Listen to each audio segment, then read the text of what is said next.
Barcelona harus menerima kekalahan ketika menghadapi Bayern Munich dengan skor akhir 3-0 dalam lanjutan Liga Champions Eropa. Gol Bayern dicetak oleh Sadio Mane menit 10, kemudian Moting di menit 31 dan Pavard di menit 90 plus perpanjangan waktu. Oke, kita bahas pertandingan ini ya teman-teman ya. Sebelum pertandingan Barca menghadapi Bayern berlangsung, kita sudah mengetahui bahwa Barcelona tidak akan mampu untuk lanjut ke babak 16 besar dari Liga Champions Eropa. Mengapa? Karena di pertandingan sebelah Inter menghadapi Victoria, Inter berhasil mengalahkan Victoria dengan skor meyakinkan dengan telak 4-0. Oleh karena itu teman-teman, sebelum pertandingan ini berlangsung, Xavi sudah katakan, kami terganggu dengan hasil yang apa terjadi di Milan. Inter membabat Victoria. Oleh karena itu nggak ada harapan dari Barcelona untuk bisa lolos ke babak selanjutnya. Jadi secara garis besarnya teman-teman, motivasi dari pemain-pemain Barca ini pun quote and quote sudah terganggu. Itu disampaikan oleh Xavi seusai pertandingan Barca menghadapi Bayern Munich. Kalau kita lihat aja dari sisi data teman-teman, dari XG, expected goal, angka harapan gol, peluang yang diciptakan oleh kedua tim, baik itu Barca ataupun Bayern, Barca hanya 0.53. Jadi sedikit banget peluang bersih yang diperoleh oleh Barcelona teman-teman. Padahal ini bermain di kandang sendiri Barcelona. Faktor-faktor psikologis, mental teman-teman ini sangat berpengaruh ketika kita ketahui hasil di pertandingan lain sudah selesai dan peluang yang kita milikin pun sudah habis. Kemudian ketika Bayern menang menghadapi Barca dengan skor 3-0 ini, Bayern memiliki sisi intensitas, agresivitas yang sangat tinggi dengan XG 2.15 dan itu diakui oleh Xavi Hernandez. Itu tidak dimiliki oleh Barcelona. Agresivitas, intensitas. Sebenarnya sedikit template jawaban dari Xavi Hernandez teman-teman. Mengapa? Coba kalian riset teman-teman. Ketika beberapa pertandingan ke belakang, Barcelona sering mengalami kesulitan ataupun kendala ketika menghadapi tim-tim yang memiliki intensitas dan agresivitas yang sangat kencang, dan itu terjadi di pertandingan ini. Oke, kita lihat dulu starting line up dari kedua tim. Barcelona di atas kertas teman-teman menggunakan pola 4-3-3, tetapi implementasi di atas lapangan berbeda.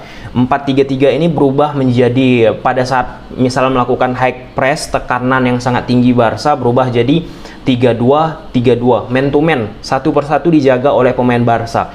Problemnya ketika man to man dilakukan oleh pemain Barca, ya kita ketahui lah, Bayern sangat mudah mengeliminasi tekanan-tekanan dari pemain Barcelona. Terkait tentang apa? Intensitas dan agresivitas pemain-pemain Bayern. Kalian lihat saja, pemain Barca coba mengganggu bahkan dua pemain pada saat pemain Bayern melakukan build up serangan. Di situ pemain Bayern mereka lakukan skill individu, keluarkan skill individu, pemain-pemain Barca pun dengan mudah beberapa kali dilewati. Jadi dari sisi bawah saja pemain-pemain Barcelona nggak begitu kuat untuk bisa membendung tekanan ataupun serangan yang coba dibangun oleh pemain-pemain dari Bayern. Nah, sedangkan Pedri tetap diletak sebagai false winger di sektor kiri teman-teman.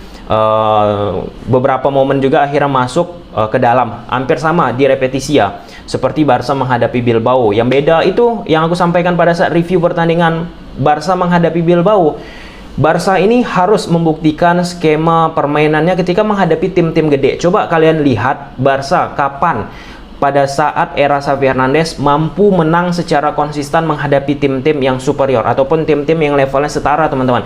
Kalau kita bicara tim-tim yang di bawah Barca, itu sudah teruji Barca menang meyakinkan, taktikalnya pun meyakinkan dan seterusnya teman-teman. Di sini kelihatan Barcelona dari momen tersebut nggak mampu menghadapi kuatnya lawan dari sisi kualitas ataupun individu sampai pada saat Barca menghadapi Bayern, dan itu terbukti teman-teman. Kalau kita lihat rekor Barca menghadapi Bayern 3-2, 2-8, 0-3, 3-0, 2-0. Kemudian yang terakhir di pertandingan ini yaitu 0-3. Jadi kalian lihatlah betapa sulitnya Barcelona dari fase, memang transisi yang dialami Barcelona ini lama banget untuk bisa kembali ke peak performa yang biasanya kita tonton Barcelona ketika bertanding, khususnya dari sisi permainan. Mengapa hal tersebut bisa terjadi? Ya, bukan aku katakan ini sebagai alasan ya teman-teman, bahwa pemain-pemain kita dari sisi kematangan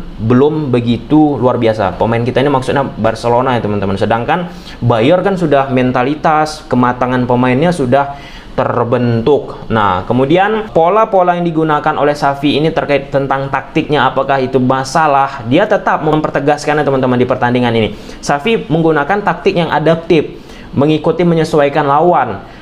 Di pertandingan ini yang berubah ketika Barca menghadapi Bilbao yaitu tekanan tinggi menggunakan pola 3-2-3-2. Nah, di situ Barca nggak mampu juga dengan secara individu pemain menerapkan ide yang dimainkan oleh Xavi. Padahal itu bagus. Nah, inilah terkait tentang kualitas, mentalitas, daya pengalaman pemain tersebut yang membedakan teman-teman. Dan satu poin lagi yang menarik ya, ketika Barca melakukan build up serangan dari bawah, coba 1-2 sentuhan, itu tekanan dari pemain Bayern membuat pemain-pemain Barca nggak bisa memutarkan badan. Jadi sulit banget memang untuk menghasilkan peluang bersih. Terbukti dari XG tadi, Barca nggak begitu luar biasa. Key point selanjutnya teman-teman, ketika Barca bermain berani ya, bermain di area-area sempit, contoh Pedri Gonzalez bermain di area sempit dan akhirnya Lewandowski dijatuhkan oleh pemain Bayern di kotak penalti, walaupun itu sudah dicek oleh wasit lewat VAR, tidak sah penalti tersebut. Tapi poinnya teman-teman bahwa Barca ketika pemain-pemainnya berani bermain di area sempit, itu menjadi salah satu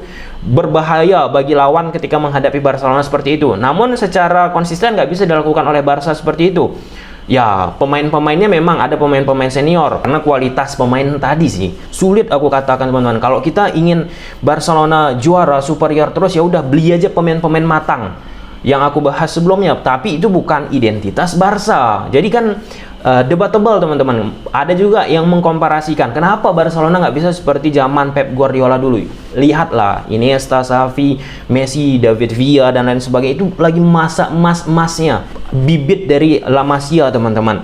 Selanjutnya poin yang dilakukan oleh Xavi Hernandez untuk menghentikan transisi dari pemain-pemain Bayern teman-teman, yaitu menginstruksikan Hector Bellerin ketika Barca membangun serangan kan menekan Bayern. Hector Bellerin sebagai inverted fullback. Inverted fullback ini untuk apa dimainkan teman-teman? Sebagai antisipasi serangan balik yang akan dilakukan oleh pemain-pemain Bayern. Namun secara apa yang ingin diimplementasikan Xavi di dalam lapangan nggak begitu maksimal. Walaupun itu menjadi salah satu opsi ketika inverted fullback menyikat ya counter yang dilakukan oleh lawan. Nyatanya beberapa transisi yang dilakukan oleh Bayern pun lepas dari pemain-pemain Barca, dan tactical foul yang dilakukan oleh Barca pun nanggung-nanggung. Bisa kalian lihat proses beberapa 1 ataupun 2 gol dari Barca. 1 lawan 1 lambat. 1 lawan 1 nggak menang, kalah duel, sehingga langsung menghadapi lini belakang dan 1-2 kombinasi dilakukan, bam, gol dari Bayern Munich teman-teman. Kemudian banyak yang bertanya, mengapa Xavi Hernandez suka banget memainkan pemain-pemain Spanyol? Aku nggak mau mengatakan itu salah, aku nggak mau mengatakan itu jelek lain sebagai teman-temannya. Aku ambil yang paling terdekat kita aja di Indonesia. Dulu kalau misalnya kalian ingat teman-teman, ada nama pemain kita, pemain timnas, Firman Utina. Firman Utina itu ketika dimanapun coach Bendol, Benidorm bermain, kemungkinan pasti di situ ada Firman Utina. Artinya apa ya teman-teman? Setiap pelatih itu mempunyai selera pemain.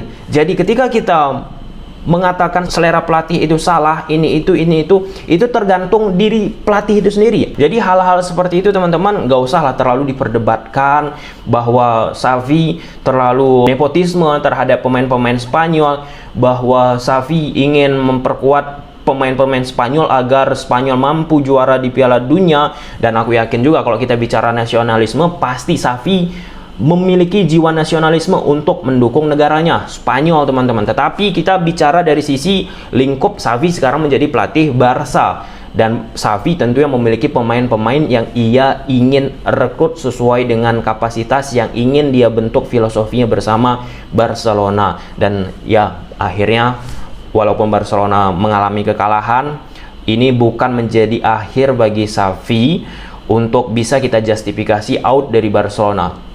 Aku tetap yakin kepada Xavi sampai akhir musim lah, diberikan waktu bersama Barcelona, karena tinggal menghadapi tim-tim besar aja, Xavi ini agak sedikit deadlock. Tapi ketika menghadapi tim-tim yang bawah itu lancar banget, enak, nyaman pemainnya teman-teman. Salah satu yang bisa kalian lihat teman-teman, Dembele menghadapi tim-tim yang mediocre ataupun bawah dari Barcelona luar biasa permainannya. Tapi ketika menghadapi tim-tim yang agak gede mengalami kesulitan. Ini kan tinggal waktu lagi, pemain-pemain muda, apalagi masa Xavi ini kan baru sebentar menurut aku teman-teman. Tinggal apakah kita sabar, apakah manajemen FC Barcelona sabar menghadapi tim-tim yang levelnya lebih gede. Walaupun disebut-sebut Barca sudah menunaikan keinginan Xavi untuk membeli pemain A, B, C, D, E, tapi memang belum bisa secara matang apa yang diinginkan Xavi itu terbentuk di satu permainan secara terus-menerus.